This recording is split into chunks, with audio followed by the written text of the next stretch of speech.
آیت نمبر 95 قالو تو انہوں نے کہا تاللہ اللہ کی قسم انک لفی ضلالک القدیم کہ آپ ابھی تک اپنی پرانی غلط فہمی میں پڑے ہوئے ہیں۔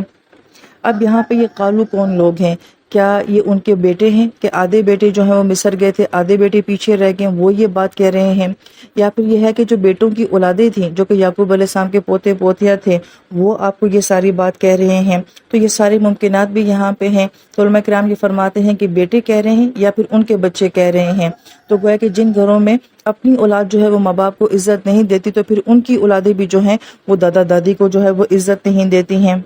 پھر ایک اور بڑی اہم بات یہ بیان کی جا رہی ہے کہ بہرحال یہ بیٹے ہیں یا پوتے ہیں لیکن یہ سارا نبی کا خاندان ہے، لہٰذا زمین بھی بہت اچھی ہے، کھاد بھی بہت اچھی ہے، تربیت بھی یعقوب علیہ السلام نے ظاہری باتیں سب کی ایک جیسی کی ہوگی، سب کچھ اچھا ہونے کے باوجود بھی جو ہے، اور ایون یہ کہ اس فیملی کے عقائد بالکل ٹھیک ہوں گے کیونکہ نبوت کا گھرانہ ہے، وہاں پہ بھی کوئی کمی بیشی نہیں ہے، کوئی شرک اور بت پرستی یہاں پہ نہیں ہوگی، مگر اخلاقیات کی کمی جو ہے وہ بہرحال یہاں پہ نظر آ رہی ہے۔ یہاں سے جو بہت اہم نقطہ علماء کرام بیان فرماتے ہیں کہ سب کچھ اچھا ہونے کے باوجود بھی بعض کا رزلٹ جو ہے وہ سامنے اچھے نہیں آتے ہیں، تو یہ بہت سارے لوگوں کے لیے تسلی والی بات ہے کہ جب ماں باپ نیک ہوتے ہیں، کوشش بھی کرتے ہیں، تربیت بھی کرتے ہیں، مگر اس کے باوجود اولادیں اچھی نہیں نکلتی ہیں تو لوگ تانا دیتے ہیں کہ ماں باپ تو بڑے نیک تھے اور وہ تو بڑا کہتے تھے ہم اپنے بچوں کی بڑی تربیت کر رہے ہیں، مگر اس کے باوجود اگر اولادوں سے غلطیاں ہو جاتی ہیں تو پھر اچھے لوگوں کو یہ تانے سننے پڑتے ہیں۔ تو یعقوب علیہ السلام سے بہتر تربیت کرنے والے کون تھے اور اس سے بہترین خاندان جو ہے وہ کس کا ہو سکتا ہے؟